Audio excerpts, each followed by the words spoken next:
Kaya hindi ako makapaniwala Baka- na meron siyang insertion. Baka ang Na flood control ha. na flood control. Oo. Baka iniisip niya hindi ano lang to. Yun ang ceremonial function lang ng opposition. Ganon? Baka Parang ganon. ministerial sa parte ministerial. nila. Kaya lang yun nga eh.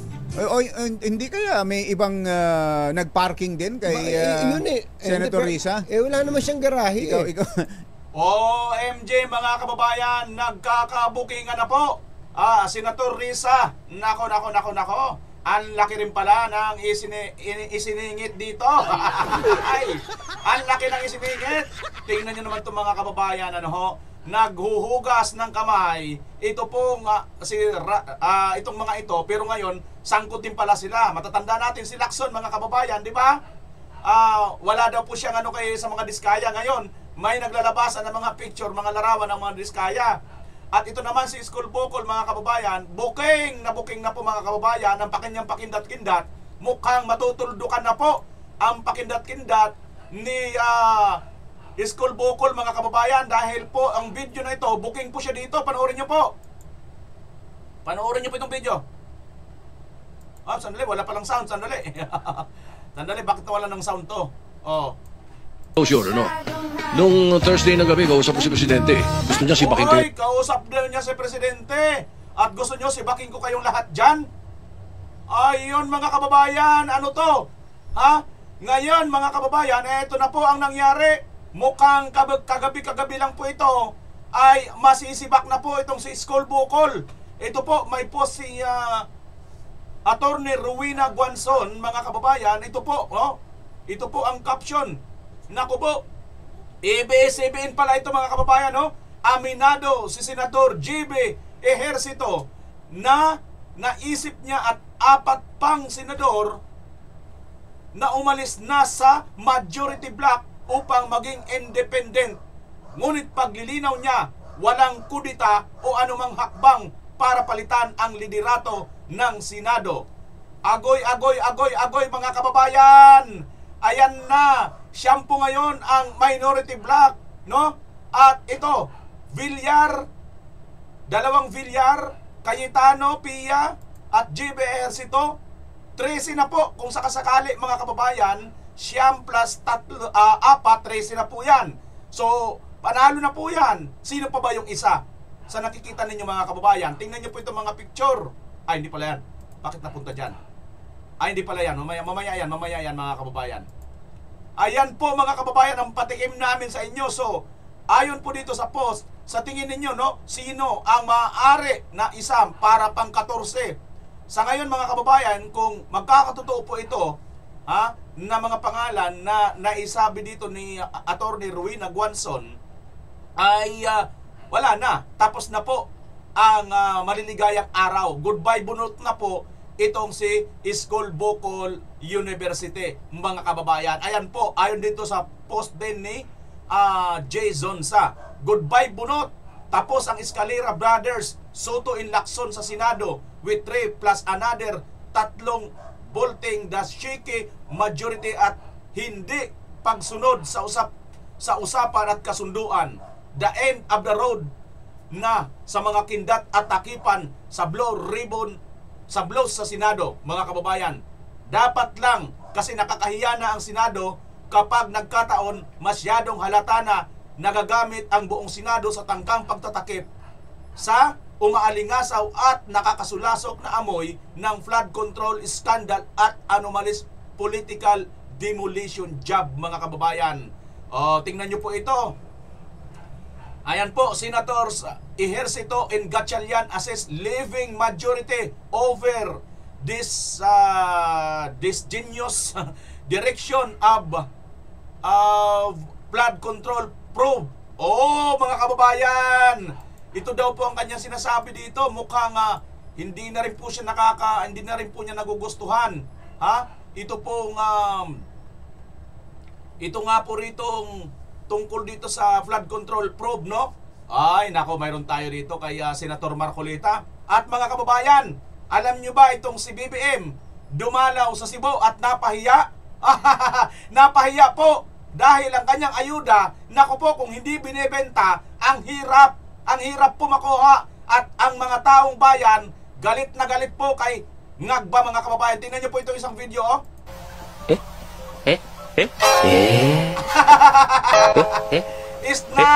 Isnab si BBM, mga kababayan. Ate, bakit inis na ate? Naku po, mayroon pa lang nagbibenta. Ha? Biruin mo, pang-asong bigas na nga, ha? Ang tambalos-los price, binibenta pa ng 20 pesos. At mayroon pa talagang nagbibenta. Nahulit na, mga kababayan. Ito po ang ating pag-uusapan ngayon.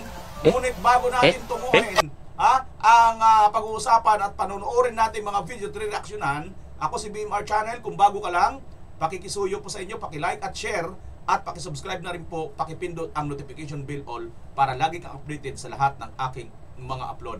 Ayan, mga kababayan, maraming salamat sa mga mag-subscribe. Ito na po, mga kababayan, ito po ang kuha na ito na video, ay ang pagbisita ni BBM doon sa Cebu. At kitang-kita nyo po ang reaksyon ng mga kababayan, mga kababayan, si ate, si nanay, gustong kamayan siguro ni BBM ngayon. Di naabot ni BBM ang kanyang kamay. Pero si ate, instead na isalubong, wala Pinayon niyang kanyang kamay. Pahiya si Ngagba, mga kababayan. Pahiya dyan si Ngagba. Bakit, mga kababayan? Tingnan nyo po, Tingnan nyo po itong video pa ang isa. Paano ba naman kasi, mayroon ba ganitong klaseng ayuda, mga kababayan? Ayan, Okay, ako kami gipase. Para balikan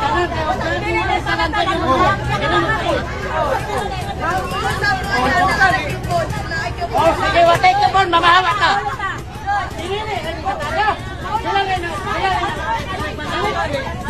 Ano pala, bawa mo kay Juan, kapon na. Analay ka bon. Way kupon, mamahawa ta, mga kababayan. Ang may kupon lang daw ang binibigyan. Anong klaseng ayuda to? Okay, ako kami gipase. Para balikan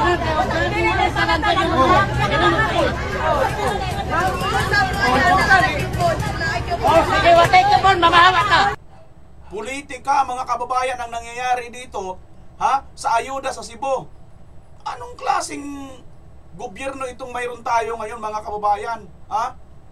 Biruin nyo yan. Yung ayuda na para dyan sa Cebu sa nagkaroon nga po ng trahedya itong lindol, kailangan pa ng kupon-kupon na yan. Sabi ni Kuya, wala tayong kupon, alis na tayo. Ibang klase. Tingnan nyo, mga kababayan, mga sundalo pa yan,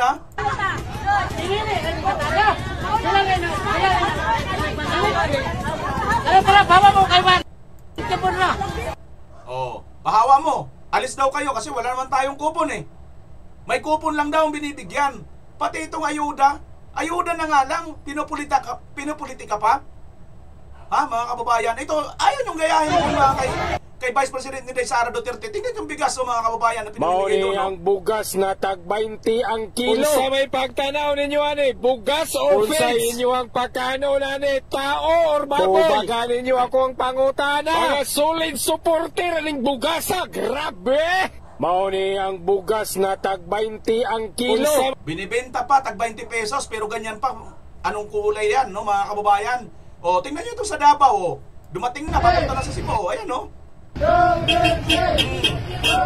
Davao City Relief just arrived Cebu Port on its way to northern Cebu. Ayun, mga kababayan, Diba?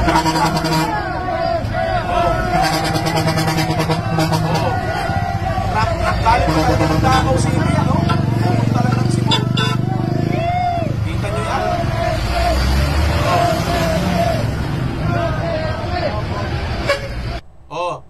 Gusto nyo kay BBM, mga kababayan? Ito pa kay BP Inday, Kay BP Inday, ayan din, papunta Cebu rin yan. Ganina, si Diliva, ganahan, didakan ang budget sa OVP para di makahatag og serbisyo parehas ing ani karon gibuhat ni Inday nga grabe kayo naka daog tabang immediate help yun. Kita nyo? Yan ang mga kababayan ng kay Vice President Inday Sara, at ito naman po galing sa Davao kay Mayor Duterte, Baste, di ba? Grabe, samantalang sila kung hindi benta, pinag-aawayan pa, at ito, mga kababayan, may huli kang pa. Oh, panoorin nyo ito ang balita. The family clothing kit. Kita sa surveillance video ang babaeng ito na nagbibilang pa ng pera sa loob ng sasakyan. Ang naturang pera ang ibinayad ng confidential agent ng Philippine National Police, Criminal Investigation and Detection Group National Capital Region na nagpanggap na buyer para bumili ng relief packs sa isang warehouse sa Juan Luna, Tondo, Manila. Ayon kay CIDG NCR Chief, Police Lieutenant Colonel John Giagi, aabot sa mahigit sa 15.5 million pesos ang babayaran nila sa seller para sa 6,000 relief packs na nagkakahalaga ng 2,588 pesos kada isa. Grabe mga kababayan, biruin nyo yan, pinagkakitaan na, ninakaw pa, kinurap pa, may kupon pa, pinulitika pa. Lastik talaga itong BBM administration. Nandyan nasa iyo na lahat. Nasa iyo na lahat. Hindi pa kayo nakontento sa flood corruption. Pati ba naman itong ayuda? Kukurapin pa ninyo. Ang lupit talaga nito mga kababayan. Oh. Diba? Ang tindi. BBM Pamor. BBM Pamor. Oh, ito sa School Bocol. Punta na tayo dito mga kababayan. Mukhang nalalapit na po at baka sa Lunes, bukas, ay sa Lunes nga siguro, no? Mayroon na po tayong panibagong Senate President. Sino ba ang sa tingin ninyo mga kababayan ang mas magandang Senate President? Ako kasi kontento ako doon kay Marcolita sa Blue Ribbon eh. Kahit sino siguro sa kanila dyan na maging Senate President, no? Basta importante makabalik si Marcolita sa Blue Ribbon Committee mga kababayan. Sapagkat nakikita nyo naman ang nangyayari po, no? Kanya-kanya na lang kumbaga kanya-kanya na lang takipan. At ang nangyayari, nabubuking naman sila sa kanilang pagtatakip mga kababayan. Di ba? Oh, tingnan niyo po itong nangyayari ngayon sa Senado. Oh, si Risa Hontiveros. Sabi nga sa balita, sabi nga ni Anthony Taberna, hindi sila makapaniwala. Tingnan niyo mga kababayan. Ang payo nga rito ni Rogando Sasso sa kanya, kung ako kay Risa H, gagayahin ko si Pulong mag-produce din siya ng libro ng documentation ng mga projects because of her 3 billion insertions. Tapos, isampal niya kay Taberna. Di naman masama magpa-insert, Risa, basta may tunay na kinalabasan, I'm with you on this, Risa Babes. Tingnan niyo mga kababayan yan din yung tinuringan nito pong si School Bocol Senate President, mga kababayan. Na yun nga po ay ibinubuking dito ni Senator Marcolita, no? Mayroon po ditong binitawa si Marcolita na sinasabi niya, yung insertion daw, no? Hindi si Marcolita, si Lacson, mga kababayan. Ilang beses nagkaroon ng privilege speech, no? Itong si Lacson na sinasabi nga, no, mga kababayan, na ito daw ay mayroong insertion na nagaganap, no? Lahat daw ng mga 19 Congress, lahat halos, almost lahat. So, mukhang dahil dyan, mukhang tumatama, ano mga kababayan, na itong si Hontiveros kasama dyan doon sa lahat na sinasabi ni Lacson sa 19 Congress. Dahil 19 Congress, si Risa ay kasama. Tama, hindi? Ngayon mga kababayan, bagamat ito'y tinatanggi niya, mayroon pong video, ito pong 2x2 mga kababayan. Bago natin tunguhin si Marcolita at bago i-booking ni Marcolita kung ano po ang ginagawa ni Lacson at ni Soto na pangmamaniobra para ilihis po lahat ang mga issue, ang tunay na issue at dapat malaman ng taong bayan. Panoorin natin itong video ni Anthony Taberna, mga kababayan, dito nga po sa DZRH, no? Ikaw nga magpaliwanag, Senator Risa. Bakit nga ba? Senator, makisuyo. Pero hindi natin nilalagyan ng Malaysia yung pagkakaroon niya ng flood control na parang ang ibig sabihin kasi ngayon pag Excuse me mga kababayan kung nakikita ninyo, sinasadya ko pong tabunan yung whole video nito pong sa DZRH, so dito kay Anthony Taberna. For ano po ito, for copyright purposes mga kababayan. Kasi po, bawal po yan na talagang buong buo. Ano ho? Kaya marami pong mga nagtatanong, lakihan mo naman, ipalaki mo naman. kung mapapansin nyo po ay yung mga reaction video na ginagawa po natin, sumisingit po tayo at hindi po ganong kalaki yung video. Mapapansin nyo rin po yan sa iba pa pong mga nagbibigay po ng reaction video na katulad po nito na sa atin sa politics. Bakit? Due to copyright purposes, mga kababayan. Kina-copyright po tayo pagka buong-buo po natin kunin yan, okay? At hindi po tayo umi-interrupt or nagre-react. Okay? Sana naunawaan nyo po yan, mga kababayan, ha? Kung hindi nyo po maunawaan yun, wala po akong magagawa, okay? Meron ka ng flood control project sa iyong insertion, nangungumisyon ka na kagad eh. Kaya nga, yun yung ating sinasabi. But to be fair kay Senator Risa Ontiveros, hindi lang 750 million ang kanyang insertion sa flood control. And hindi sa buong budget nasa 3 point ano siya? Mahigit 3 billion, 3.0 billion, no? Agoy, kadako gudi ay kadakkel man. Anyanotan, manang Reza, nagdakkel mo gayam day tayong singit mo dita. Anyaman atang yung singit mo. Ayan na. Ay, perting dako adi ay. Abi na ako ang isingit kinang ginagmayra. Agoy, kay kadako man ane naon sa naman eh. Ba, basta. Iring, gisong ka ba? Risa, booking! Ano masasabi mo rito sa kay Anthony Taberna at saka kay dito pa sa kanyang kasama? Tingnan ko na nga para sige, ikaw na magsabi, hindi ako makapaniwala. Hanggang ngayon, hindi ako makapaniwala. Risa Ontiveros. Hindi rin kami makapaniwala eh. Hindi rin kami makapaniwala, mga kaubayan. Bakit tayo hindi makapaniwala? Kasi nga, di ba, maingay sila eh. Isa rin sila sa nag-iimbestiga. Yung pala, isa rin pala sila. Di ba? Tama siguro. Dito sa puntong ito, mga kababayan, mukhang tumatama ang sinasabi ni Lacson. Ano sinasabi ni Lacson? Ha? Lahat po ng mga senador nung 19th Congress ay halos lahat tumanggap or nagkaroon ng insertion. Ha? Pero may twist, mga kababayan, mamaya. Ibubuking ito ni Senator Marcolita. Mamaya lang, ha? Patapusin muna natin si Tunying at saka si Jerry Baha. Pero mga magulang at mga mahal na mga taga-subaybay, ang kanyang kabuuang budget. Saan mo ba nakuha yan? Para sa 2025. Natawagan mo na ba, Yuel? Natawagan mo na ba ito. sa Ontiveros? 3 billion, 3.035 billion. 3.035 35 million and then 800,000 to be exact. Yun ang insertion. Yun ang insertion. O yung amendment. Oo, yung insertion or amendments. Tapos ang kanyang flood control insertion ay nasa 700 billion, nasa 715 million. Ayun. Pakitanong nga baka natin. na-parkingan lang siya ng baka iba nga nailagay sa pangalan niya pero hindi naman pala sa kanya. Hindi ba? May mga ganun kaya ganun yung ating contention sapagkat halimbawa, kumbatsero, may mga idinedeklara po ngayon ang ilang investigador. Ano? Investigador, ang mga taga ICI, taga ICC. ICI nga. ICI, pati mga taga local government na ghost project. Nung pala, kumbatsero, dahil sa dami ng project, siguro nahilo na yung nagsusulat. Mali ang coordinates. O kaya baka sinadya talagang imali.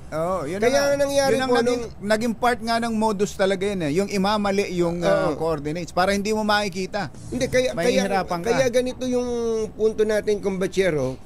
Nung nagkagulo na, nung naghahanapan na ng ghost project, nung sinabi ng Pangulo, submit, di obligado mag-submit dun sa sumbong sa Pangulo yung mga coordinates ng mga proyekto.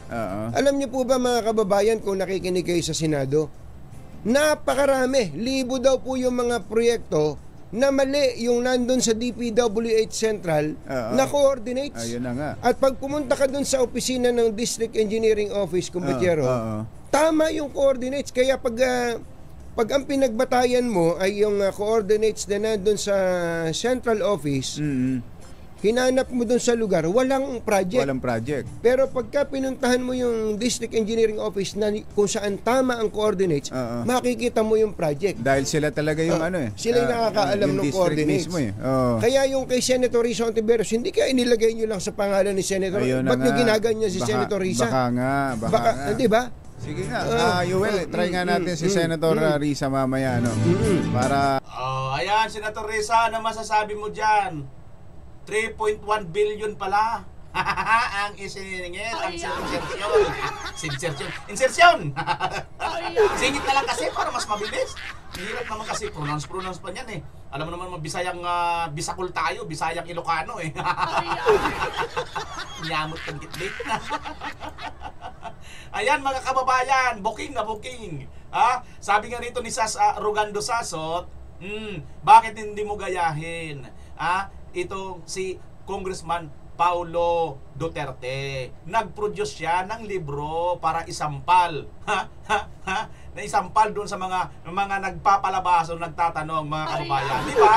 Masyado nilang dinadala doon sa Davao at masyado nilang ito si Congressman Pulong ay kanila pong binabakbakan patungkol daw po dito sa flood control di umano sa Davao. Mantakin nyo, nandito sa Metro Manila ang matinding mga pagbabaha at sa norte, at sa Bulacan, sa lahat po, napakalayo po, Luzon at Visayas, halos lahat, pero gusto nila Mindanao. Gusto nila Mindanao, mga kababayan. Although, mayroon naman sa ibang parte ng Mindanao. Pero sa Davao per se mismo, sa Davao City, kung saan nandun ang distrito ni Congressman Pulong Duterte, mayroon po siyang dokumento na naiproduce. Ngayon, Risa, kung ikaw talaga ay wala ka rin dyan, bakit hindi ka rin mag-produce at gayahin mo si Congressman Pulong Duterte? Pakisagot nga ako, Risa. Kung hindi mo masagot, I therefore conclude, Mr. Chair. Salamat kaayo, Mr. Chair. Yun lang masasabi ko. Di ba, mga kababayan? Tama po. Biglang nag-request, nagtaas ng kamay si Senador Risa. Sabi niya, Mr. President, sabi niya gano'n, a brief manifestation only. Okay. Senator Risa is recognized. Recognized, yan. Alam mo ba ang ginawa niya? Nag-privilege speech. Hindi siya manifestation. Pagkatapos, meron pa siyang PowerPoint. Tingnan mo, unang-una, mali yun. Wala sa agenda yun eh. Pero para maunahan niya ako, nagkunwari siya na manifestation brief manifestation. Alam mo, Nelson, Jen, mga kababayan na nakikinig, ako po, mapagparaya ako eh. Tinitiis ko po yan eh. Kahit na labag na sa tuntunin, ginagawa nila. Kailangang maliwanagan po ninyo. Ginawa po nila yung para maging huli ako. Kahuli-huli na ako. Parang sinadya nung magsalita ako 4 na lang kami dun eh. Pero kailangan kong i-deliver sapagkat kailangan ma-i-record ng kapulungan kung ano yung gusto kong mangyari. Kailangan magkaroon ng clarity. Itong ganitong klaseng mga patakaran sa pagpapaliwanag. Dahil ang ginawa nila sa akin eh. Pagkatapos sasabihin niya sa akin, dapat hinintay mo, dapat nandyan. Paano? Talagang plano na nilang ihuli ako eh. Kita nyo, mga kababayan, ang ginagawa dito kay Senator Marcolita. Yung istorya po kasi nito, gusto po ni Senator Marcolita mag-privilege speech muna, at maigsi lang naman ang sinasabi ni Senator Marcolita. Ang problema, ang ginawa po nitong si School Bocol, mga kababayan, ay hinuli po or ilinagay sa huli.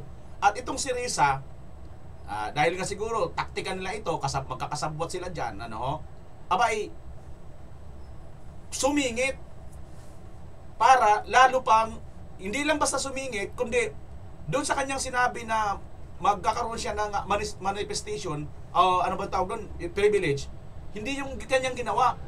Iba ang kanyang ginawa, mayroon pa siyang PowerPoint para lalong tumagal. At ang nangyari ngayon, mga kababayan, itong si Senator Marcolita, nang magsasalita na, wala na dyan ng mga tao. Ngayon, siya pang sisisihin ni School Bocol. Diba? Ang lupit ng kanilang galaw dyan, mga kababayan, gusto nila, itong si Lacson, mga kababayan, ay mayroong mga binubulgar, diba? Kung ano-ano. Pero, kung kukumprontahin naman sila ni Marcolita, takbo na kaagad, di ba? Yung mga ganun. Opo. Pero yung karamihan ng senador, sabi niya almost all. So, merong negative. Na para bagang ang dating, lahat ng mga senador na yon ay sangkot. nagsingit, nagsangkot. Doon sa anomalya. So, na para bagang nangupin Yun lahat. ang tunog nun. Yun ang tunog. Yes. Hindi, totoo naman eh. Yun ang sinabi niya, almost all. Yun na nga po. So, dahil nga sa negative connotation, na-unsettle lahat yung senador. Okay. So, nabulabog. Ngayon, Sunday yon. Kinalunisan, nakita niyo ang headline. Yun din. Yun nga, Opo. So, yung malalapad na, ang tawag natin doon, Jen? Malalapad na mga pahayagan. Opo. Talagang, Broadsheet. headline Banner, talaga. banner So, story. ibig sabihin, talagang andun yung pogi points, di ba? Yes. Pero, may negative din sa mga Sa kapwa senador. na bahala ngayon, nabulabog talaga. Opo. Ngayon, kinahaponan bago kami magsimula ng session, nagpaliwanag si Senate President Tito Soto. Kasi nagtawag siya ng caucus bago kami mag-session. All Senators Caucus yata. All Senator Caucus, parang alauna yata. Kaya lang, ang dumating 7 lang. Out of 24. Sa mga tweet, hindi naging makabuluhan yung caucus kasi 24 kami, ang dumating 7. Sa mga tweet, 1/3 lang ang dumating. Naku mga kababayan, mukhang nagtutugma na nga yata ito. Biruin mo sa 24, 7 lang ang dumating. Kakatotoo na kaya ito mga kababayan? Na mukhang bibitaw na talaga sa kanya ito? Si Bakan Time mga kababayan, ito na nga yun, ano? Ha? Hindi siya sinipot. Kaya ang ginawa niya, bago magsimula yung proceedings, yung session, nagpaliwanag siya na yun naman kanyang yun naman insertion yan naman kahit ano pang tawagin nyo dyan, either tawagan yung amendment, tawagin yung insertion, o kung ano man salitang gusto nyo gamitin, yan ay part ng regular budget process. Wala pong illegal per se sa insertion. Hindi, yun ang paliwanag niya. So pakinggan nyo, yun ang paliwanag niya. Tinatanong ko, kung ganun pala, ano yung pagpapahayag na yun na ikinabulabog ng mga ng mga kasama natin dito, di ba? Kung talagang kung walang masama doon, kung walang negative implication, yung sinabi niya. Ibig sabihin, kung mulat-mula pa, alam natin, common knowledge, na yan pala is a regular part of the budget process, ano yung disclosure ni Senator Ping?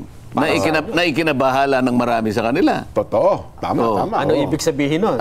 Ngayon, isa pa ako, hindi ba ako nung magsimula sa kanyang privilege speech, inihayag niya na si dating Yusek Catalina Cabral nag-propose din na bibigyan ng 500M for the time being, for now, at bibigyan kita ng para kung ano man yung priority mo, makauna ka na. Mailagay. Ba't tinanggihan ni Tito Sen, ni Senador Soto, Senate President? Ba't mo tinanggihan? Kung yun naman na pala part ng regular process, ba't mo tinanggihan? Di ba? Budget tinanggihan si Cabral. Kaya nga sabi ko, merong dito may mix dito, signal dito Magkaibang mensahe, na magkasalungat. Merong mixed message dito na magkasalungat. Teka muna, yun ang gusto ko. Pwede man yung i-clarify yan. Hindi maganda yun na nagkaroon na nga ako ng masamang impresyon na ang institusyon ay ginagamit tungkol sa insertion. Sapat ang akala nyo, insertion ay mali, pero sabi mo naman, ngayon hindi mali. Ba't mo tinanggihan? Bakit nag-disclose ng ganun si Senator Ping kung wala naman palang problema doon? Ba't kinakailangan pa niyang sabihin, insertion, sabi niya, is threatening our economy. Kinakailangan sa plenaryo mabusisian at bakit yan ay pinayagan. Yung salitang yun, bakit yan ay pinayagan? Ibig sabihin, bawal pala yan? Oo nga. So, ba't ka magpapaliwanag ngayon, although late na in the day, sapagkat na-unsettle na yung mga kasama mo Hindi man yung ako dapat na ipaliwanag to, ba't nangyayari ito? Kasi ang offer kay Tito Sen, di ba Sen, 500 yung kapwa ninyo ako action, kayong dalawa, you are sending a mixed message to our people. Yun ang pinakabuod ng aking, kinakailangan natin, magkaroon tayo ng clarity rito. pansinin niyo mga kababayan, no? Ang galaw po nitong itong Escalera Brothers, si School Bukol, si Tito Soto, at saka itong si Ping Baliling, mga kababayan, ay isiping, no, mag-ano siya, babato siya ngayon ng ganitong salita na lahat ito parang pinapalagay niya masama, no, yung magkaroon ng singit na magkaroon ng insertion. Masama, no? Kasi ibibulgar niya, di ba? At lahat daw ng mga senador masangkot daw nung nakaraang yung 19th Congress, sangkot daw sa lahat daw ng mga senador sangkot sa insertion. So dito nga mga kababayan, kung pagbabasihan natin yung sinasabi ni Ping, no, ni Ping Baliling, mga kababayan, ay mukhang ano yan, mukhang tumutugma yan dito sa sinasabi ni Anthony Taberna, mga kababayan, na ito daw si Risa Hontiveros ay umaabot din sa 3.1 billion ang insertion. Okay? So kung ganon, masama pala yon, na ayon kay Ping, no, lahat ng mga senador ay nagkaroon ng insertion. So para baga ang lumalabas, masama ito, mga kababayan. Pero bakit pagdating kay Tito Soto, siya naman magsasabi na walang ano doon, walang illegal doon? Ang problema, mga kababayan, pinipick up ng mga mainstream media kaagad, no, headline kaagad sa lahat, na tila bagang matindi yung expose ni Lacson, mga kababayan, at natatabunan pa, wala pang masyado nag-headline or nag-expose doon sa in-expose, no, ni Sergeant Gutesa, na tungkol nga ito papuntang Malacanang. Wala sa kanilang mga senador na nagtanong-tanong dito, di ba? Hindi nila in-interrogate, hindi nila cross-examine. Ang tinanong lang ni Lacson, natatandaan pa natin, mga kababayan, di ba, yung ano lang, yung si Michael Yang ba yun? Yun lang. Bakit yun ang kanyang pinukusan? Tapos isa pa sa kanyang pinukusan, yung notary, mga kababayan. By the way, yung notary, mamaya, babalikan natin yan. Ano bang nangyari? Ano ba ang ginawa ritong pagtitiyak pala ni Senator Marcolita, mga kababayan? Grabe pala, no? Grabe pala ka-focus itong si Senator Marcolita, come to the point na talagang pinuntahan niya mismo ang huwes, no? Ang huwes kung saan doon nagre-report itong si abogado na nagnotary kay sa affidavit ni Doc Gutesa, mga kababayan. Mamaya yan, pagkatapos nito, balikan natin yun kung paano talaga sinikap na maging maayos, no, itong isang witness para iharap dyan sa Senado, mga kababayan. Ikikwento rin po yan ni Senator Marcolita. Pero ituloy natin ito. Dito, sa madalit sabi, mga kababayan, itong si Lacson at saka itong si Soto, magkaiba yung kanilang direksyon na sinasabi. Pero parang gusto nilang palitawin na parehas silang tama, mga kababayan. Kasi si Lacson, yung tunog ng kanyang mga expose, masama ang insertion. Pero pagdating naman dito kay Soto, hindi yan masama. Normal process yan, nangyayari talaga yan. Ito ngayon ang binubuking ni Marcolita, na siya naman ayaw pagbigyan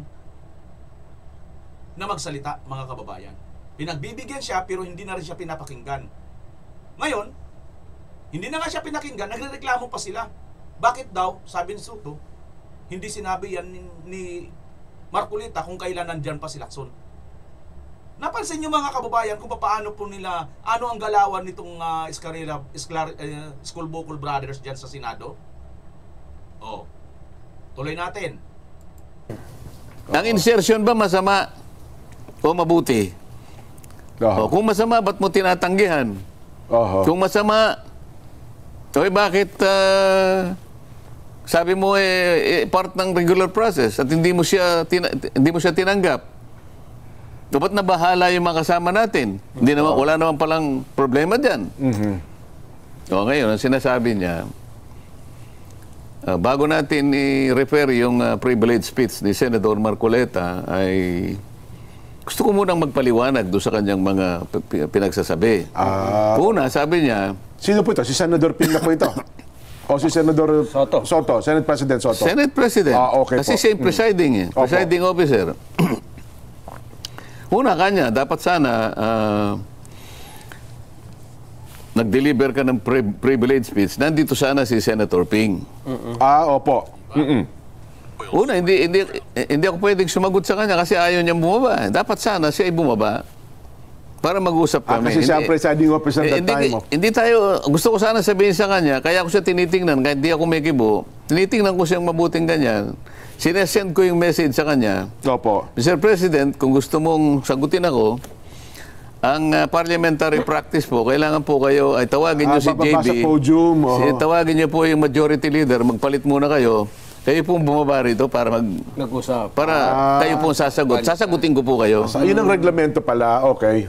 Alam niya yun hindi ba? Opo. Nagtagal naman siya doon. Siya nga rin po pinakamatanda. Kasi ako, ginagalang ko lahat ng natin, ang procedure. Kaya hindi ako sumagot sa kanya kasi nakaharap siya Presiding. Siya yung presiding. Ayoko sumagot sa kanya because he's the presiding officer. Yes. Kaya ako siya tinitingnan, hindi ako sumasagot. Iniintay ko na maunawaan niya na kinakailangan bumaba siya para siya sumagot. Okay. So, pero ituloy natin sinabi niya, kinakailangan ka niya, nandito si Senador Ping nung nag-privilege speech ka. Kung halimbawa kaya bumaba siya, ito yung sasagot ko sa kanya. Okay. Your Honor, hindi ko po tungkulin. Wala po akong obligasyon na sabihan ko kayong lahat na ako'y magpi-privilege speech. Kailangan po nandito kayong lahat. Huwag kayong aalis, magpi-privilege speech ako. Wala pong ganon. Walang ganon, tama. Hindi mo pwedeng pigilan. Wala po akong karapatan. Una, wala akong karapatan. Pangalawa, wala po akong obligasyon na sabihan kayo. Nasa inyo po yung kasi nakalagay naman po sa agenda na magpi-privilege speech ako. Ang ibig sabihin yan, ayaw po niya akong pakinggan kaya siya umalis, di ba? Tama. Yung sana sasabihin ko sa kanya. Kaya lang, hindi ko na nasabi kasi nga, nandun siya sa taas Di ba? Pero kung bumaba siya, yung kagad na sasabihin ko. Okay. Pangalawa, hindi po niyo ako kasi pinagbigyan na ako na munang mauna. Bagamat bago umalis ka ako si Majority Leader Mig Subiri, sinabi ko na po kung pwedeng paraanin muna ako. Kasi maiksi lang naman ito. Kasi nakita ko yung agenda. Opo. Apat na committee report ang i-adapt namin. Ang tagal nun, ang bawat isang committee report, magkakaroon pa ng sponsorship speech. Okay. 4 yun. Okay? Pagkatapos, bago matapos yung 4 na committee report, isiningit pa yung pagko-congratulate doon sa ating basketball team na nanalo. Yung Alas Pilipinas yata yun. Napakarami na naman congratulatory speeches. Nagpalitrato pa ng pagkatagal-tagal. Ganun na nangyari. Yung matatapos na yung si Senador Robin na lang ang huli. Na ipipresent yung pinakahuling committee report na nauukol sa Freedom of Information. FOI, tama po. Biglang nag-request, nagtaas ng kamay si Senador Riza. Sabi niya, Mr. President, sabi niya ganun, a brief manifestation only. Okay. Senator Riza is recognized. Recognized, yan. Alam mo ba ang ginawa niya? Nag-privilege speech. Hindi siya manifestation. Pagkatapos, meron pa siyang PowerPoint. Tingnan mo, unang-una, mali yun. Kita nyo mga kababayan, ang ginagawa nila, di ba? Sinasapawan nila si Marcolita, sabwatan ni nito pong mga diyan sa Senado, para hindi po makapagsalita si Marcolita, para hindi po mailagay yung kanyang dapat isabihin diyan. Pero mabuti na lang itong si Marcolita, alam lahat, rulesman, in-house rulesman ng Senado at legality, lahat alam niya. Ito talaga ang malaking pagkakaiba mga kababayan, kasi versus doon sa abogado at saka hindi abogado. Kasi pag abogado talaga, lagi po yan nakatuon kung saan po yung legal, no? Una na kaagad yan. Pagkatapos, yung mga house rules, mga in-house rules, kung ano man, mga patakaran, no? Yun yung lagi siyang kumbaga, lagi na sa basic, no? Laging linalagay sa basic. Ito kasi mga kababayan, kung kita nyo, di ba? Basta magawa lang nila ang kanilang kagustuhan, bahala ka dyan. Dinadaan lang nila sa, syempre, kampihan. mga kababayan. Gets nyo? Oh. Wala sa agenda yun eh. Pero para maunahan niya ako, nagkunwari siya na manifestation lang. Brief manifestation. Alam mo, Nelson, Jen, mga kababayan na nakikinig, ako po, mapagparaya ako eh. Opo. Tinitiis ko po yan eh. Kahit na labag na sa tuntunin, ginagawa nila. Kailangang maliwanagan po ninyo. Ginawa po nila yung para maging huli ako. Kahuli-huli na ako. Parang sinadya nung magsalita ako eh, 4 na lang kami dun eh. Pero kailangan kong i-deliver sapagkat kailangang ma-record ng kapulungan kung ano yung gusto kong mangyari. Kailangan magkaroon ng clarity. Itong ganitong klaseng mga patakaran sa pagpapaliwanag. Dahil ang ginawa nila sa akin eh. Pagkatapos sasabihin niya sa akin, dapat hinintay mo, dapat nandyan. Paano? Talagang plano na nilang ihuli ako eh. Nakuha nyo? Opo. Plano nila na ihuli ako. Sapagkat siguro hindi nila, baka na kung ano naman sasabihin yan. O nasa sa inyo, hinuli ako. Kasi kung nandun si Senator Ping, maobligasyon sumagot kung that time. Kaya nga, maski kausapin niya ngayon si Majority Leader Migs. Opo. Ano naman doon eh, pwede namang lapitan. Migs, pwede mo ba kuya? Sige boss. Pagkatapos niyan, ikaw na. Kaso lang, pupunta pala ng Canada. Kaya umalis sa kagad. Hindi niya binilin kay JB. Okay. Ngayon, pero pinuntan ko pa rin si Senator JB. 2 beses ko pang isinignal. Medyo ganun pa eh. So akala ko, pagkatapos ni Senator Amy, kayo na dapat. Ako na. Hindi. Tumira na naman. Pagkatapos alas, Pilipinas. Pagkatapos nag-manifest. Sabi ni... Kaya nag-alanganin sila eh. Nung matapos yung kanyang manifestation, na kunwari, na isa palang privilege speech, sabi ni Senator JB, Mr. President, I move that the manifestation of Senator Risa be referred to the Committee on Rules. Okay. Sabi ni Senator, sabi ni SP, is that a manifestation or a privilege speech? Naman.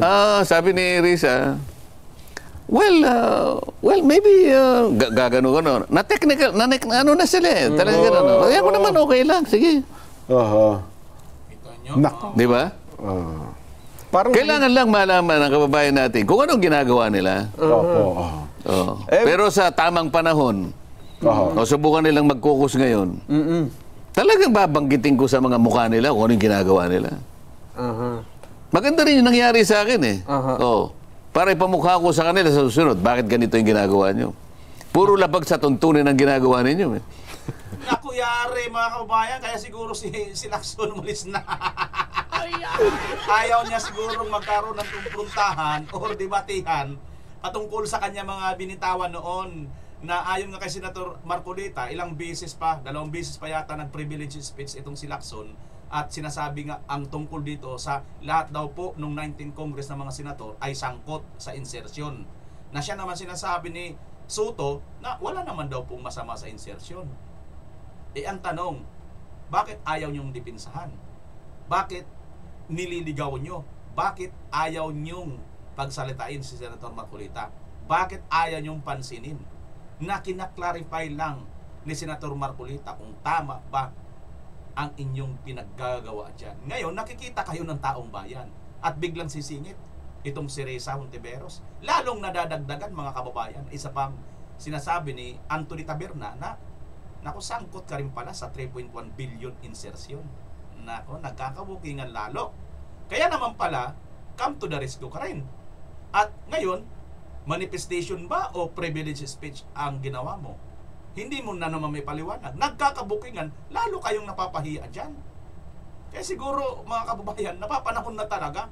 It's time talaga, no? Comment nyo nga, mga kababayan, kung sino ang inyong napupusuan na maaaring Senate President, no? Para ako, sa akin ha, mga kababayan, si Marcolita, Blue Ribbon, ibalik talaga, no? Blue Ribbon, ibalik talaga si Marcolita. Pero sa Senate President, pili nga kayo mga kababayan sa nakikita ninyo kung sino ang maaari nating magandang mailagay sa Senate President para magtibon ng Senado. Tuloy natin si Senator Marcolita. Sa atin, kuminsan may pakiusapan talaga rito eh. Meron ng pagkakataon talaga na pagbibigyan naman ako eh. Normal pero naman yun talagang, alam ko, sinadya nila na akong gawin pinakahuli. Kasi maring hindi ko na ituloy eh. Mag-alas 9 na ng gabi. Kasi kung makikita nyo nga, 4 na palang tayo dito, wala na yung dapat makarinig. Oo, uuwi rin yan. Malay mo, gano'n. Hindi ko alam kung gano'n ha. Kaya lang, kung pinagbigyan nila ko, napakaiksi ng ano eh. Ang haba nga nung manifestation ni Risa eh. Pero hindi manifestation, may PowerPoint pa eh. Ay, nako. Anyway, ano palagay mo, Nelson? Pero mukhang Sen, kumbaga sa chess ito, Jen, ang hirap nung tatanungin ka sa isang bagay na kahit anong isagot mo, tumbok eh. Parang wala kang, doon sa tanong nyo, tungkol sa insertion, parang walang tamang sagot doon kapag sumagot ka, Sen. Hindi, ang sinasabi ko, hindi ko naman, kung gusto nilang mag-interpolate, okay lang eh. Tama naman yung ginagawa ko, sabi ko, I am asking for clarity. Ayun nga. Di ba? I-clarify natin to. Kasi sa isang banda, parang pinalilitaw ni Senator Lacson, masama yan. Masamang insertion, Oo, kaya nga... Kaya nga tinanggihan yan. Gusto ko kanyang, gusto ko sa plenary, bubusisiin ko yan. Opo. At tatanong ko kung bakit yan ay pinayagan. O di mali. Tatanong niya eh. Opo. At sino nagpasingit? Paano isiningit? At paano in-implement? O di may konting problema doon. Pagkatapos magpapaliwanag ang Senate President, ay mula ikang ano yan? It's only a part of the budget process. Teka muna. Hindi ba nyo gustong i-clarify yan? Ikaw ang Senate President. Yung isa is Senate President pro tempore. Deputy niya yun eh. Di mixed signal ito. Ano bang gusto nyo palabasin ngayon? Pati tao ngayon nalalabuan. Lalong-lalo na dahil nga yung insertion na yan ay naging malaking bahagi kung bakit nagkaroon ng napakalaking anomalya sa flood control projects. Di ba magandang ayusin ito? Magandang linawin? Totoo. Kapag hindi nyo nilinaw, nasa sa inyo yan. Pero, marami din naman talagang, doon sa paliwanag ni Senador Tito Sen, tsaka yung paliwanag din ni Senator Cheese Nelson, yung insertions, amendments, talaga naman pala nangyayari yan kahit noon pa man Sen, di ba? Na, minsan may mga allotment tayo sa isang budget, maging ang executive department na niya, may tinatawag silang irata para itama yung mga budgeting. Kung ganun nga ang konsepto, bakit nga nagkaroon ng disclosure nung Sunday, naging laman ng dyaryo ng Monday, nabulabog ang mga senador? Na para bagang lahat sila masasama. Yun ang tinatanong ko eh. Meron ngang negative implication eh. So may nanggugulo, Sen? Hindi, bahala sila. Ibig ko sabihin, kung ganun pala ang understanding, yung common understanding pala, part lang pala ng regular budget process. Ba't merong nagpahayag ng mga ganito? Na naging negative tuloy sa mga mamamayan natin? Mali siya. Nagkaroon ng mali siya talaga. Hindi ba? Problema. Hindi ka ba tatayo para liwanagin yun? Dapat siguro mapag-usapan yun talaga yan ng mag-focus talaga dapat ang lahat ng kahit ano pang sabihin nila kasi nga di ba pinalitaw ko nung budget hearing nung yung ikalimang pagdinig ng Blue Ribbon ang sumagot dito mismong si dating Secretary Bonoan. Nasa tabi niya si former Undersecretary Catalina Cabral. Ano yung mga insertions na yan? Yes. 4 na bahagi sinabi niya eh. No? Yung unang bahagi, yung allocable, sabi niya. Allocable, Na-discuss na ba natin yun? Hindi pa. Hindi pa po. Ina-alok. Hindi. Galing sa salitang allocable. Hindi. Allocable ka niya. Nung ko lang narinig yung allocable eh. Ano ba, ipaliwanag mo nga yung allocable. Meron ng ceiling. Ito DPWH lang ha. DPWH, may ceiling na. Okay? So may mga project per district, national, region, blah, blah, blah. Kung may bulakbol, kung may allocable, may bulakbol at may school bukol. Wala lang, naisingit lang. Ngayon, naging policy pala nila na kung nakatalatag na yung ceiling, para hindi na mabago yan, nakahanda sila na maglagay ng allocable amount for the members of the House of Representatives. Ibig sabihin, kung meron na sila, hindi na nila, ito, ano ba ito, ganyan-ganyan. Wala, hindi na ko-question ninyo kasi sila man ay meron ng para sa kanila na doon ilalagay yung mga projects na gusto nilang latagan. Yung pala yun. Allocable. Allocable. Okay. Yung allocable na yan, 400 billion yan. Malaki din pala, no? So, yan, tandaan nyo 400 billion. Sumunod doon, yung 310 something. Opo. Kasi, saan ba nagsisimula yung budget process? Hindi ba sa House of Representatives? Ito yung power of the purse. Kaya yung sabi ng DPWH, meron tayong allocable. Tandaan mo, Jen, ha? Opo, allocable. Allocable. Pangalawa, pagkatapos ng allocable, di ba natin discuss to? Hindi pa, wala pa yan, Sen, no? Pagkatapos ng allocable, na-satisfy na yung mga 300. Opo.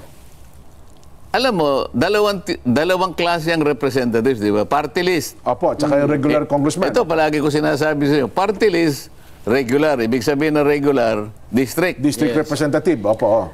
Ang party list, meron kang 160 million na nakatalaga para sa iyo, para yan ang ipamahagi mo dun sa mga lugar na kung saan ka nakakuha ng maraming boto para kahit paano naman. Yung mga nagre-request. Kahit paano yung utang na loob, makabawi man lang sila. Kaproyekto ka man sa lugar nila po. Isipin mo, national ka. Opo. 160 million ang sayo. Ang district, nag-average ng 1B. Ang isa? Wow. 1 billion. Laki. Grabe.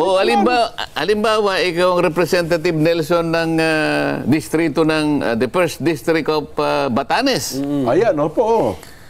1 billion. Maliit na bayan lang naman, Batanes Ang Batanes, ang botante yata 6,000 lang. Opo. Pero meron kang 1 billion.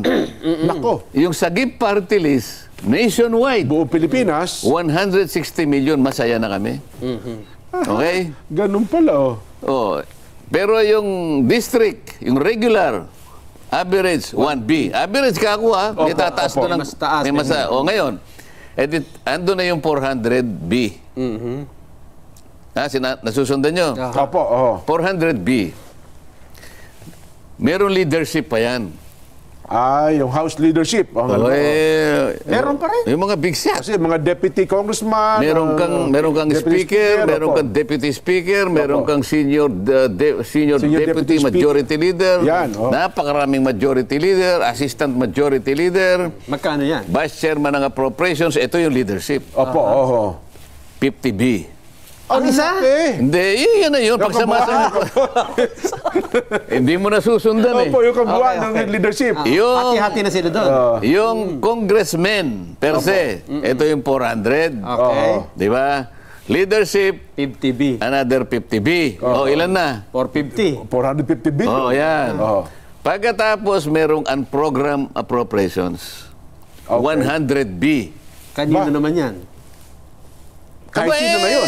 Yun nga yung singitan nga Ando na yun. Kahit sino na yun. Kasi ang program, wala pa yan. Later on, magagamit mo yan. Depende sa pasok ng pera. Opo. Iyan kung halimbawa nakautang tayo o kaya na-certify ng Bureau of Treasury na may sobra tayo, pwedeng gamitin yung program. 100B. Pinagkukunan lahat yan. Nakailan na tayo? 550 billion na po. Hindi, 600 na. Hindi po kasi 450. 450 plus 100. Di 550. 400. Gano'n. 400, 550. Hindi, 150 yung 150 yung program. Okay. Di 600. 600 ito na. Ito yung pinakahuli ngayon. Opo. BICAM. Ayun, ito na yung dalawa kayo, magbabaycam na. Yung BICAM, meron tayong NEP. Opo. Hanggang sa kakadugtong-dugtong yung sinasabi kong allocable, program, leadership, blah, blah, blah. Ito na yung HGAB. Yung HGAB na yon, ito yung bill, pupunta sa Senate. Okay. So magkikita ang dalawang. Teka muna, kanya, meron tayong conflicting appreciation nito O di BICAM. Itong HGAB mo, nanggaling sa NEP, at pagkatapos meron ka ng GAA, bago mag-GAA, yung diferensya nun, ang tawag doon, Oho. FLR. Ito yung for later release. 400B. Wow. Another 400 billion. Oh, ilan ang total? Eh, di 1 trillion na. Yan. 1 trillion. Kala ko hindi kayo sumusunod eh. 1 trillion. Kumbaga sa tao, ito yung taba. Ayun, yung pala pinapaliwanag yung taba. Ito yung pinapaliwanag ko. Ito yung, ano yung ibang katawagan sa taba? Cholesterol. Cholesterol. Yan, opo. Ano bang ginagawa ng tao para sa ganun? Yung cholesterol niya hindi makaapekto sa kanyang kalusugan. Tinatanggal niya. Opo. Pinipilit niyang... Wala. Opo. Inom ka ng gamot. Pang anti-cholesterol yan. Papababa. Exercise. Nagpipilit siya na gumawa ng bagay-bagay. Una, naggagamot siya. Opo, para matunaw. Nag-exercise siya. At tinitipid niya yung sarili niya sa ganitong mga pagkain para sa ganun hindi na dumami yung cholesterol. Opo. Ngunit kapag yun ay sinadya mong ilagay sa katawan mo, nako, mamamatay ka eh. Atake di corazon yun. So, ano nangyari sa bansa natin? Kaya pala tayo nagkaganito-ganito ngayon, ano? Yan ang sinasabi ko. Ngayon, ito yung sistema na gusto kong tuntunin namin. May mali sa sistema ka ako eh. Ayaw natin ngayong pinagtatakpan ngayon. Sino yung mga proponents nito? Bakit nagkaroon ng 1 trillion karagdagang taba na hindi naman kailangan ng ating budget? Nako. Okay. Ang pinag-uusapan natin 2025 budget. Opo. Di 1 trillion. Ano yung budget natin ng itong taon na ito? 6.325. Opo, 6.325 trillion. Avatar. Opo. 1 trillion divided by 6.325. Yan. Sige. 1 trillion. Habang kinukwenta mo yan, Nelson, hindi kasi sa calculator. Habang kinukwenta mo yan. Alisin mo na yung zero kasi alisin mo na yung mag-substitute mo na lang na ano eh. Importante lang yung... Habang kinukwenta mo yan at mayroon tayong pagkakataon, kailangan ito, mga kababayan nating indigent. Wala na pong kailangan pang puntahan o lapitan dahil po sa zero balance billing. Yan mga kababayan, laktawan mo muna natin yan na pinapaalala nila. Ito pala yun, no? Dito pala nanggagaling, ang tawag pala ni Senator Marcolita dito ay taba. Pag sinabing taba sa katawan ng tao, hindi na natin kailangan yan, excess baggage na natin, no? So, ngayon, kung halimbawa pala ay ang tao mapuno ng taba, ano mangyayari? 'Di ba? May stroke, magkakasakit dahil punong-puno ng taba. So ito, kailangan tanggalin. Ito pala mga kababayan, ang pinanggagalingan ng taba na ito. Dito pala nanggagaling. Una, yung paliwanag ni Senator Marcolita, kung nasundan ninyo, sino nakasunod dito mga kababayan? Ako kasi nasundan ko. Dito pala nanggagaling, mula pala dyan sa Congress talaga mga kababayan. At hanggang sa pinakataas, hanggang sa executive na. Dyan pala ang taba na pinanggagalingan. Na excess baggage ng katawan, hindi kailangan ng katawan. Yun pala ang taba. So, example ng taba mga kababayan, na dito pa lang sa taba na ito, mayroon ng maling nangyayari. Kasi, titingnan ninyo, yung party list representatives, national po ang nire-representa niyan. Ang district representative, distrito lang po. Let's say, halimbawa, Maynila, 6 na distrito, Quezon City, 6 na distrito. Ibig sabihin ngayon mga kababayan, itong 6 na distrito na ito, mayroong 6 na congressman. So, compare dito sa isang party list representative o congressman, buong Pilipinas po ang kanyang sakop. Pero nakapagtataka, mas malaki ang hawak na pondo na taba nito pong congressman ng distrito kaysa sa congressman na party list na nasyonal ang sakop. So alam nyo na mga kababayan kung bakit nagtatabaan pala ang mga congressman ngayon. Dahil pala dyan sa taba na sinasabi ni Senator Marcolita mga kababayan. Okay? Tuloy natin. Cholesterol yan. Ayan, Ilang porsyento? Yung 1 trillion ay 16% ng 6.325 trillion. Nakita mo na yan. 16 na, bahagi. 16% ng ating national budget ang taba. Na dapat cholesterol. Na dapat hindi naman kailangan eh. Di ba? Tapos na pero teka muna. DPWH lang ito. Hindi. Hindi pa pinag-uusapan natin DPWH, ikaw naman kanina. Hindi ka naman nakakasunod. Di ba tinatanong natin si Secretary Bunoan at saka katabi niya kung si Yusek Cabral? O isama mo na lahat ng mga departamento. Kaya kung estimate ko, 30%, ikatlong bahagi ng ating pambansang budget, national budget na pupunta sa corruption. Tapos nangungutang tayo, Sen? Ang ating bansa po'y nangungutang para masapatan itong ating pambansang budget taon-taon? Parang sagot mo na yan, di ba? Ang sakit naman sa kalooban, no? Paano yung 2026 budget? Magkano ating budget? Tumaas tayo ng konti ngayon, 6.7. Ayun, 6.7 trillion tayo ngayon. Sa 6.7 trillion, next year, Opo. Magkano inaasahan mong kikitain ng ating bansa? Ekonomiya ng ating bansa? Siguro sa taya ko, hindi tayo abot ng 6 trillion, Sen. Baka kulang. Sinagot ako ni Secretary Ralph Recto. Meron sa projection. Okay. Sabi ko, magkano naman kako yung ating projected revenue, Secretary? Doon sa 6.7 na budget natin. 5 trillion. Wow. Di meron tapos tayo ng 1.7 trillion. Okay.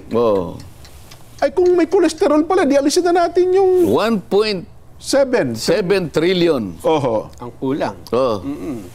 Divided by 12. Ayan. Ano, 12 months po, Sen, sa isang taon? Yung 12 na yun? Yung 12? Para makuha mo kung magkano mo utangin mo sa isang buwan. Okay. 14, 16. 1.7 divided by 12. 1.7 trillion. Divided by 12. 12. So, ano yung kwenta mo? Mali naman yung ano mo, ba't ganyan yun? Magkano ang kada isang buwan? 1.7 trillion divided by 12. Oo nga, bali lilitaw na ano ito, million, Sen. Hindi lang million yan. Siguro 141 billion per month. Ayun, 141 billion. Divided by 30. Divided by 30. 30 days sa isang buwan. Yan. Siguro mga 4.5 billion. 4.7. 4.7 billion. Kada araw. Per day. Divided by 24. 24 hours. Magkano? Grabe. No? Siguro 195 million per hour. Yan ang sinasabi ko sa inyo. Grabe mga kababayan, ito pala ang nangyayari sa ating bansa ngayon. 4 billion araw-araw ang nawawalang pera sa ating bansa. 4 billion araw-araw ang deficit natin. Base dito sa nireveal ni Senator Marcolita. Kaya naman pala mga kababayan, ganun-ganun na lang i-chapwera itong si Senator Marcolita dyan sa Senado. Buti na lang talaga. Buti na lang, hindi nasayang ang boto ng mga Pilipino. Ibinoto natin itong Marcolita. Dahil ngayon lang natin naklalaman na ganito pala kadetalyado, no, ang mga sinasabi ni Senator Marcolita patungkol po dito sa nangyayaring budget sa ating bansa. Grabe. Dito nagkakaroon na po tayo ng idea kung gaano pala kalaki talaga ang ninanakaw nila. 30% ang ating budget. At kitang-kita ito sa sagot ni Recto mismo. Kasi si Recto mismo, 5 trillion ang kanyang nakikitang kikitain ng ating bansa sa loob ng isang taon. Mayroon po tayong deficit na 1.7 trillion dahil ang allocation budget ngayon natin ay 1.7 trillion.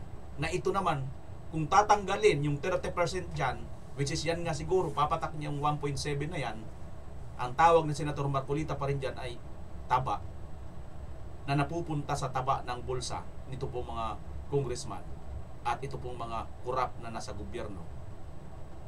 Sana wala tayong utang mga kababayan. Wala tayong deficit, ano? Ayan, nakuha nyo ba mga kababayan sinasabi ni Senator Marcolita? Kung nakuha ninyo, i-comment nyo na dyan sa baba. Tuloy pa natin mga kababayan. Yung tungkol naman, ano bang nangyari dito sa kay kay Gutesa, mga kababayan. Paano ba ito ni Senator Marcolita talagang sinigurado na credible itong si Gutesa? Pakinggan natin yung pagpunta mismo ni Senator Marcolita dyan sa huwes, no, na nakakasakop o nagre-report itong pong abogado na pumirma dito sa affidavit ni Gutesa. In-expect natin ay merong isang pagdinig dapat this week, pero hindi ko pala natuloy, yun ho. Wala, di ba? Ang tanong nila, magkatawag, kasi may lumabas na balita, ewan ko kung nabasa mo, na baka daw magpalabas na ng initial resolution ng komite at baka hindi na magpatawag ng pagdinig ang Blue Ribbon. Paano mangyayari yun? Yun lamang mga binanggit ni Chairman Panfilo Lacson ng Blue Ribbon Committee. Opo. Halos sa 10, 2 pa lang ang natawag eh. Mahigit na 10 yung mga in-implicate niya ron ng mga construction companies. Yung SunWest, nabanggit doon. Opo. Yung Third Star, nabanggit doon. Opo. Yung Edmarie, nabanggit. At napakarami pa. Ang iba-ibang... Kita nyo, mga kababayan. Dito makikita nyo Dito makikita nyo talaga, itong Blue Ribbon Committee ngayon na pinamumunuan ni Lacson, marami talaga ang maipupuna dito at butas. Kasi biruin mo, para bagang tinatamad na sila ngayon, no, magpatawag ng Blue Ribbon. Samantalang parang nag-uumpisa pa lang sila eh. 2 pa lang ang kanilang naipatawag, no? 10 ang kanyang binabanggit sa kanyang privilege speech. At pagkatapos pa nito, mga kababayan, yung SunWest, na which is, ito nga yung isang pinaghinalaan na konektado dito kay Saldico. Bakit hindi pa pala ito napapatawag? Mga kababayan, bakit pala hindi pa ito napapatawag? Hindi pa ito sinusumpina? I think, di ba dapat sinumpina na ito? Dahil isa ito sa konektado kay Saldico? Ang personalidad, ibig ba sabihin naging subject matter ng kanyang maramdaming privilege speech na kompleto ang cinematography, may sound effects, meron pang screenplay. Ibig sabihin, hindi napapasadahan yung mga yun?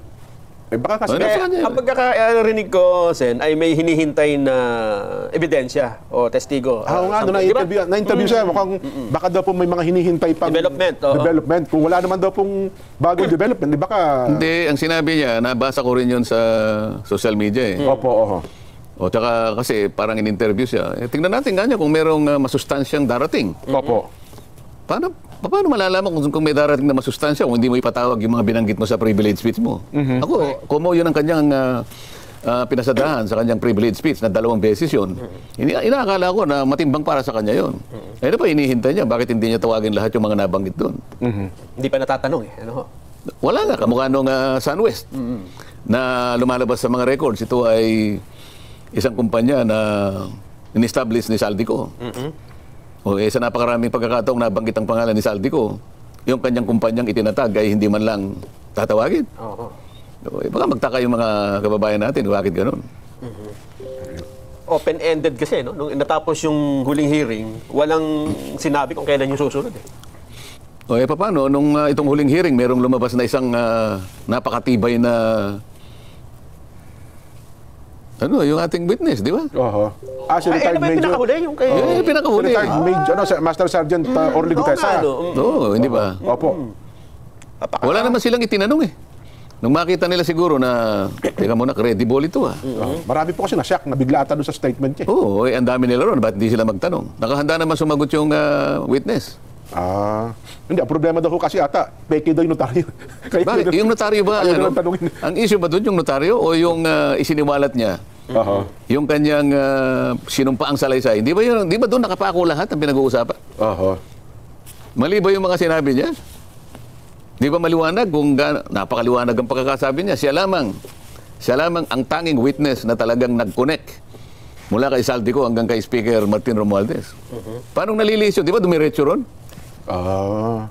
Bakit hindi pa natatapos ang hearing? Kalagitnaan pa lang, umalis na siya. Iniwan doon yung vice chair niya, si Senator Erwin Tulfo. Ibig sabihin, hindi siya interesado na magtanong. Correct. Ganun ang implikasyon. Di ba? Anong nangyari na doon sa abogado na si Attorney Pechi Espera? Kasi, Sen, after niyang sabihin na hindi siya yung nagnotaryo, ang daming lumabas na hindi ka pa yan, hindi mo ba pirma to? Paano yung mga notaryo mo sabi? Meron yung sa Tiesa. Liga ng mga barangay. Liga ng mga barangay. Marami pang iba. May nakita pa ako na gano'n din yung notarial details. Opo. Iba pa rin ang pirma. Ibang pirma pa rin. Sa Makatwid, ako, tansya ko rito, marami siyang lugar na ginamit na kung saan ay meron siyang mga staff na nagnotaryo. So may Iba-ibang branches pirma. pala. Ibig sabihin, bukod doon sa na-picture niya, mayroon siyang iba pang... Meron, ibang pirma pa rin eh. Pero ganun kung ba? titingnan mo yung notarial deal, kasi yung i-stamp mo ng ganyan, pareho-pareho eh. Pero iba. Naku, yari ka mo, attorney. Mukhang talamak yata itong attorney na to. Baka talagang tuluyan mapapadisbar itong mga kababayan. Naku, sabit si attorney dito. Tingnan niyo mga kababayan, gumagamit pala siya ng iba't ibang mga lugar. Naku, yari ka dyan. Ano naman ang pirma?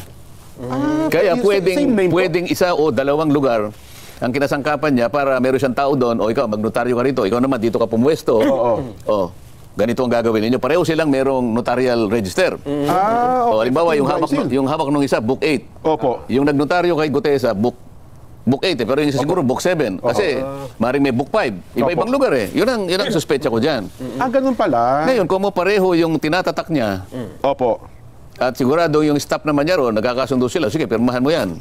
Kung alanganin ka, text mo sa akin, i-Viber mo, akong bahala sa'yo, sige. O pag nakita ko, sige, inotaryo mo yan, pipirma ngayon. Pinapayagan mo, halimbawa, na pumirma para sa'yo yung staff mo, pagkatapos tatalikuran mo. Kahit ano pang sabihin niya, mali yun eh. Opo. Una, hindi niya dapat pinapapirma yung sekretary niya o sino man yung staff na naroon. Dapat siya yung nakapirma. Siya mismo. Dahil ang requirement ng batas, dapat yung nagpapanotaryo nakaharap sa'yo. Physically. Physically. Yun ang requirement ng batas. O, di ibig nakalagay doon sa isang lugar na kanyang pinapanotaryo, doon sa Villaruel Street, sa Pasay City. Notary Public, sabi niya. 24/7. Ay, Pasay pa pala yun. Pasay, yung opisina niya, Ermita eh. Kasi merong Ermita, opo. Yun ang kanyang opisina raw, kung saan man yun. Pero meron siyang panutaryuhan doon sa Villaruel Street. Sa Pasay. Doon pumunta si Gutese. Pasay. Villaruel, alam ko, taga Pasay po ako eh. Kasi para mapaniwala ako nagpunta sa notaryo, kunan mo ka ako ng litrato. Alam mo, yun naman notaryo, para sa akin lang kapakanan yun eh. Yes. Dahil sabi ko, hindi kita kilala, pinabasa mo sa akin yung statement mo, yung salaysay mo, ay mabigat. Sabi ko, ikaw ba nakahandang tindigan ito? Kasi kung ikaw ay nakahanda at alam mong ito'y totoo lahat, at sinasabi mo rito ay para sa kapakanan ng ating bansa at sa kinabukasan ng ibang saling lahi na darating pa. Opo. Ganun yung forma ng kanyang salaysay. O sige, kako, panotaryo mo yan. Para lang sa kapakanan ko, pansarili kong satisfaction. Baka kako nagbubulaan lang ito, di ba? May panahon pa naman, panotaryo mo. Pagkatapos, kung talagang malakas ang loob mo, bukas ng umaga, bago alas 9, pumunta ka sa Senate. O, tinanong ko pa, may kasama ka ba? Wala po, ako lang. May sasakyan ka? Opo, ano sasakyan mo? Motor po. Nakamotor po ako. Alam mo punta ng Senate, alam ko po. O sige kako, kung ikaw ay talagang matatag at talagang gusto mong tumistigo, dumating ka bago mag-alas 9. Ipipresent kita. O umalis na ako kasi may session kami. So ako, nananatili akong umaasa kung darating, dumating. Kung hindi darating, hindi dumating. Di ba? Hindi nyo 100% na... Wala, siyempre, tinetesting ko rin ang kanyang lakas ng loob dahil yung kanyang testimony, mabigat eh. Edi dumating. Pinresent ko. Baka tapos wala raw akong kortesiya. Ano ang pinag-uusapan natin? Yung katotohanan o kortesi? Puro kortesi. Ayaw niyang tawagin si Saldico interparliamentary courtesy. Ano ba importante sa iyo? Ano ang mas importante sa iyo? Yung makapagbigay ka ng kaukulang paggalang sa tao o yung accountability na hinihingi ng mamamayang Pilipino sapagkat siya tinuturo na pinagmulan lahat ng kawalang hiyaan na ito.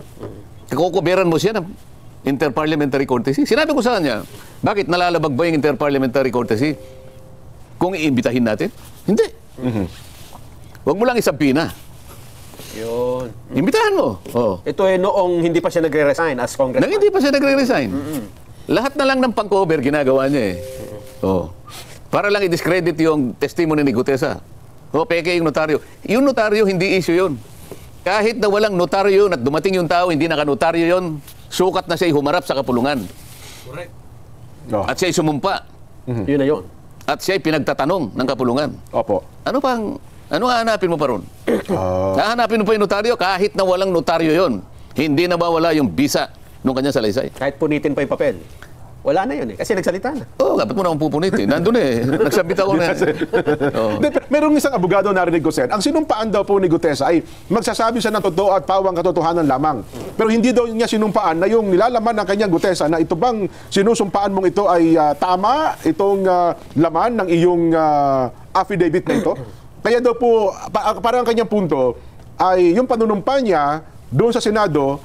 Nung siya'y tanungin, ikaw ba'y nanunumpa na ang iyong sasabihin ay totoo at pawang katotohanan lamang? Pero hindi daw po kasama sa pinunumpaan niya, yung kanyang notaryo, yung kanyang affidavit, babasahin, ay kaya daw po doon sa notaryo publiko niya dapat sinumpaan yun. Na yung kanyang sinabi doon ay totoo ang sinulat niya sa notaryo. Bakit? Sinabi rin ba niya doon, ang lahat po nasasabihin ko rito, puro kasinungalingan? Sinabi ba niya? Wala naman po. Wala sinabi niya. Kaya nga. Yun lang ang katapat doon eh. Ako po ba'y nagpunta rito para magsabi ng kasinungalingan? Meron ba siya sinabi? Wala. Wala. Pinagtatanong siya. Totoo ba nga niya na ganito? Opo. Totoo ba na ganyan? Yan ang mga ano nila eh. Ano na lang yun? Palusot na lang yung mga ganun. Alibay na. Ay, nako. Well, anyway, noong isang araw siya nakita ko, ay nag-live kayo, na kayo pumunta ng City Hall eh. Ano mo ba pinunta nyo? May kinalaman ata dito kay Atty. Espera? Kasi sabi, ipapatawag daw kayo ng Regional Trial Court ng Maynila eh. Hindi, sa kagustuhan ko na makakuha sana ako ng kopya ng mga ibang mga dokumentong ninotaryo niya para maikumpara ko doon sa dokumentong ninotaryo sa kanyang sariling yung lugar na pagnonotaryo. Kaso, anong sabihan ako nung, wala pa yung judge noon kasi parang nag-attend siya ng inventaryo. Kasi parang mag-end of the month na eh, di ba? So busy sila sa inventaryo. Ayan mga kababayan, medyo mahaba na po ang ating video ito, pinakita ko lang po ito sa inyong part na ito na talagang dito po kung ano ang nangyari kay Gutesa. Maliwanag naman po sa inyong narinigan mga kababayan at naintindihan naman siguro natin kasi medyo mahaba na po itong video natin, hindi ko na po i-elaborate pa. Basta nakikita natin dito kung paano po naging credible itong witness na si Gutesa dito kay Senator Marcolita dahil nga po si Senator Marcolita mismo ang nagtiyak nito. Sinabi nga niya, picturean mo yung lugar. Napicturean nga po, at dun sa Pasay pala yon yung 24/7. Pero yung isang address niya talaga, nag-o-officina daw po itong abogado na ito dyan po sa Ermita, Manila. Mga kababayan, so kung ano pong inyong masasabi dito sa napakahaba na po nating video, sana'y nakarating pa po kayo dito sa dulong ito, huwag nyo na pong kalimutan, isulat nyo po o i-comment nyo ang inyong lugar kung taga saan kayo at nang mapusuan naman po natin. Maraming salamat at magkita-kita tayo muli. Pilipinas as always. Bye-bye!